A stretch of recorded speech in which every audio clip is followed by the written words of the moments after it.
ماہ ربیع الاول میں سورۃ الکوثر کا یہ وظیفہ کر لو، لوگ دروازہ کھٹکھٹا کر پیسے دے جاتے ہیں، صرف ایک دن کا وظیفہ ہے۔ بسم اللہ الرحمن الرحیم۔ السلام علیکم بھائیوں اور بہنوں، ماہ ربیع الاول کا ایسا نایاب وظیفہ لے کر آپ کی خدمت میں حاضر ہوا ہوں جسے پڑھتے ہی انشاءاللہ انسان کی تقدیر بدل جاتی ہے، جسے پڑھتے ہی ہر حاجت پوری ہو جاتی ہے۔ بھائیوں اور بہنوں، یہ ایسا وظیفہ ہے کہ جسے پڑھتے ہی اتنی دولت ملتی ہے، یقین مانے کہ دولت رکھنے کی جگہ نہیں بچتی۔ بس آپ نے اللہ کی ذات پر پورا یقین، کامل بھروسہ رکھتے ہوئے یہ چھوٹا سا وظیفہ بتائے گئے طریقے اور ترتیب سے پڑھنا ہے، جس کے گھر میں بے سکونی، بے برکتی ختم ہونے کا نام نہیں لیتی۔ جو شخص در در کی ٹھوکروں سے تنگ آ چکا ہے، جو اپنی زندگی سے ہار چکا ہے، بالکل نا امید ہو چکا ہے، جو شخص کہتا ہے کہ میں تو وظائف پڑھ پڑھ کے تھک چکا ہوں، تسبیحات کر کر کے تھک چکا ہوں، لیکن مجھے آج تک کامیابی نہیں ملی، تو وہ شخص آج دنیا جہان کے تمام کام چھوڑ کر آج یہ وظیفہ لازمی پڑھ لے، پھر وہ اپنی زندگی میں کامیابیوں کو آتا ہوا خود دیکھے گا۔ وہ جس کام میں ہاتھ ڈالے گا وہ کام فوراً ہو جائے گا، وہ جس چیز کی طرف دیکھے گا وہ انشاءاللہ اس کی ہو جائے گی۔ ناظرین، انسان پر جو مصیبت آتی ہے، چاہے بیماری کی صورت میں ہو، ذہنی یا روحانی اذیت کی شکل میں ہو، چاہے کاروباری پریشانی ہو یا خاندانی لڑائی جھگڑوں کا دکھ اور صدمہ ہو، ہر قسم کی مصیبت اس کے گناہوں کی وجہ سے آتی ہے۔ گناہوں کی بخشش کے لیے اللہ تعالیٰ سے معافی مانگتے رہنا چاہیے، کیونکہ اللہ تعالیٰ توبہ کرنے والوں سے محبت کرتا ہے اور اس کی پریشانیوں اور مصیبتوں کا ازالہ کر کے اسے خوشحال بنا دیتا ہے۔ اس معاشرے میں ہمیں بہت سے ایسے لوگ بھی دکھائی دیتے ہیں جو تنگ دستی کی وجہ سے مشکلات کا شکار ہوتے ہیں، اور وہ اپنی تنگ دستی کے لیے مختلف راستے بھی اختیار کرتے ہیں۔ وہ کبھی کسی سے تعویذ مانگتے ہیں، کبھی کسی عالم کے پاس جاتے ہیں، مگر ان کی اپنی غلطیاں ہی ہوتی ہیں، یہ ان کی کوتاہیاں ہوتی ہیں جو ان کا رزق کم کرنے کا باعث بنتی ہیں، اور وہ ان مشکلات کا شکار رہتے ہیں۔ تو آج ہم آپ کو ایسی چیزوں کے بارے میں بتانے والے ہیں کہ وہ کون سی عام غلطیاں ہیں جو ہمارے رزق میں مشکلات پیدا کر دیتی ہیں اور اللہ تعالی ہمارا رزق تنگ کر دیتا ہے۔ ویڈیو میں آگے بڑھنے سے پہلے آپ سے درخواست کروں گا کہ اللہ تعالیٰ کے دو صفاتی نام جو اللہ تعالیٰ کو بہت پسند ہیں، یا رحمان یا رحیم، کمنٹ باکس میں ضرور لکھ دیجئے تاکہ خیر و برکت ہو۔ ناظرین، انشاءاللہ اس وظیفے کے بعد آپ کو کسی قسم کے ٹوٹکے، کسی قسم کے تعویذ نہیں لینے پڑیں گے۔ ہاں، وظائف ضرور کرنے ہوں گے جو آپ کے لیے آسانیاں پیدا کریں گے، جتنے چاہیں کر سکتے ہیں۔ اللہ تعالیٰ کا نام پڑھ کر اللہ تعالیٰ سے مانگتے رہیں تو بے شمار قسم کی نعمتیں اللہ پاک آپ کو عطا فرماتے رہتے ہیں۔ میرے بھائیوں اور بہنوں، سب سے پہلا عمل جو ہے وہ یہ ہے کہ جوتے پہن کر یا کھڑے ہو کر یا ننگے سر کھانا کھانا رزق میں کمی کا باعث بنتا ہے۔ آپ نے اکثر دیکھا ہوگا کہ بہت سے لوگ جوتے پہن کر کھانا کھا رہے ہوتے ہیں یا جلدی جلدی میں کھڑے ہو کر کھانا کھا رہے ہوتے ہیں۔ ہم گھروں میں اور خاص کر شادی بیاہ کے موقع پر بہت سی ایسی خواتین کو بھی دیکھتے ہیں جو ننگے سر کھانا کھا رہی ہوتی ہیں اور گھروں کے اندر ننگے سر کھانا دے بھی رہی ہوتی ہیں، جس کی وجہ سے ہمارے گھروں کا رزق تنگ کر دیا جاتا ہے۔ بھائیوں اور بہنوں، دوسری وجہ ہے کہ بیت الخلاء میں ننگے سر جانا بھی ہمارے رزق میں کمی کا باعث بنتا ہے۔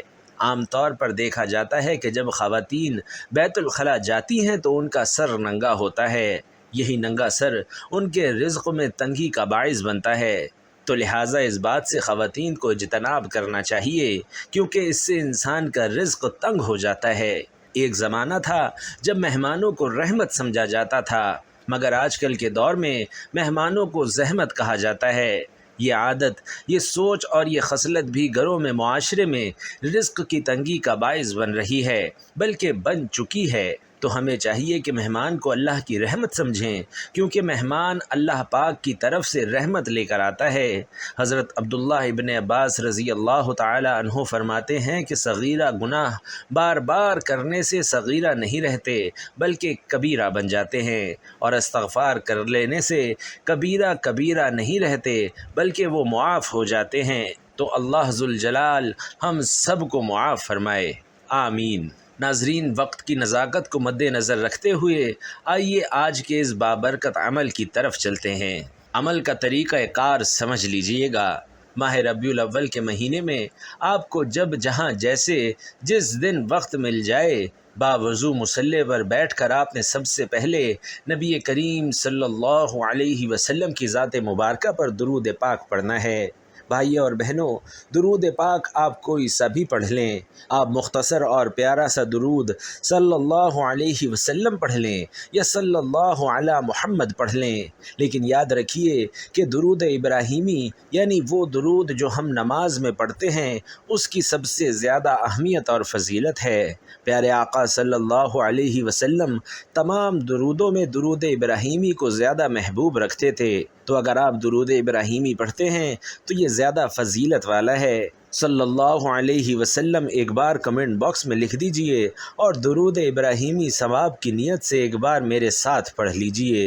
اللہم صلی علی محمد وعلی آل محمد کما صلیت علی ابراہیم وعلی آل ابراہیم انک حمید مجید۔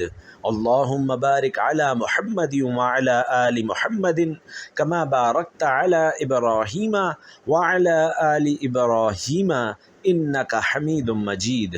معزز ناظرین کرام، درود پاک پڑھنے کے بعد آپ نے اپنے خاص مقصد کی نیت کرنی ہے۔ آپ کرائے کے مکان میں رہتے ہیں اور اپنا ذاتی گھر خریدنا چاہتے ہیں تو اس کی نیت کر لیں کہ مجھے ذاتی مکان مل جائے، یا آپ کے کاروباری مسائل ہیں، پریشانیاں ہیں، آپ اس کی نیت کر لیں کہ میرا کاروبار اچھا چل پڑے اور میری ساری پریشانیاں ختم ہو جائیں۔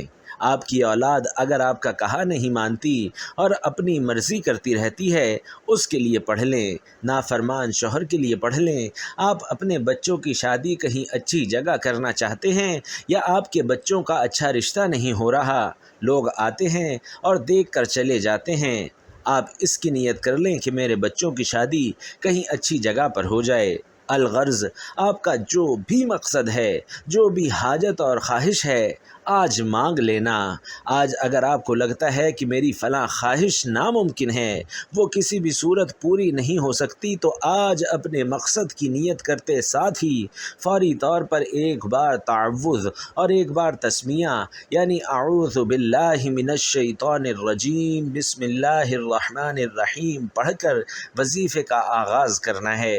بھائیوں اور بہنوں، سب سے پہلے نمبر پر جو وظیفہ آپ نے پڑھنا ہے وہ وظیفہ اتنا آسان ہے کہ کوئی چھوٹا بچہ بھی بڑے آرام سے، سکون اور آسانی سے پڑھ سکتا ہے۔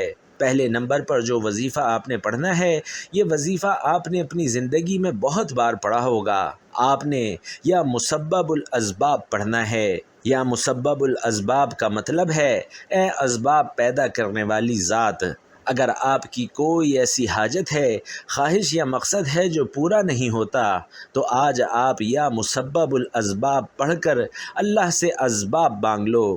بھائیوں اور بہنوں، اگر آپ لوگ بے روزگار ہیں، روزگار کے اسباب مل جائیں گے اور ایسے ذریعے سے ملیں گے کہ آپ نے سوچا تک نہ ہوگا۔ ہر حاجت، ہر خواہش ایسے پوری ہوگی جیسے پوری ہونے کا حق بنتا ہے۔ یا مسبب الاسباب پڑھنے سے اللہ آپ سے راضی ہو جاتا ہے، اور جب اللہ کسی سے راضی ہو جائے تو پھر اللہ اسے نواز دیتا ہے۔ آج آپ بھی یا مسبب الاسباب کو پڑھ کر اپنے اللہ کو راضی کر لیجئے۔ یا مسبب الاسباب آپ دائیں ہاتھ کی انگلیوں پر پڑھ لیں یا تسبیح کے دانوں پر پڑھ لیں۔ آپ نے گن کر صرف 21 بار یا مسبب الاسباب پڑھنا ہے۔ صرف 21 بار یا مسبب الاسباب پڑھنے سے اللہ انشاءاللہ ایسے اسباب پیدا فرمائے گا کہ آج تک جتنی بھی کاروباری رکاوٹیں، بندشیں ہیں، وہ جڑ سے ختم ہو جائیں گی۔ 21 بار یا مسبب الاسباب پڑھنے سے آپ کی تمام تنگ دستیاں ختم ہو جائیں گی اور رزق اور دولت کا سیلاب آ جائے گا۔ اللہ آپ کے گھر کے اندر حالات کو بہتر بنا دے گا، گھر سے غربت اور تنگ دستی کا خاتمہ کر دے گا۔ 21 بار یا مسبب الاسباب پڑھنے کے بعد اب آپ نے دوسرے نمبر پر کون سا وظیفہ پڑھنا ہے؟ بھائیوں اور بہنوں، آپ نے دوسرے نمبر پر یا حی یا قیوم برحمتک استغیث پڑھنا ہے۔ اگر آپ چاہتے ہیں کہ آپ کا بند کاروبار چل پڑے، اللہ آپ کے گھر میں برکت عطا فرما دے، تو اس سے بڑھ کر اور کیا چاہیے؟ آج ماہ ربیع الاول کی قبولیت کی گھڑیاں ہیں، خدا را یہ ربیع الاول ضائع مت کرنا، پتہ نہیں اگلا سال اگلا ربیع الاول کا مہینہ ہماری زندگی میں آئے یا نہ آئے۔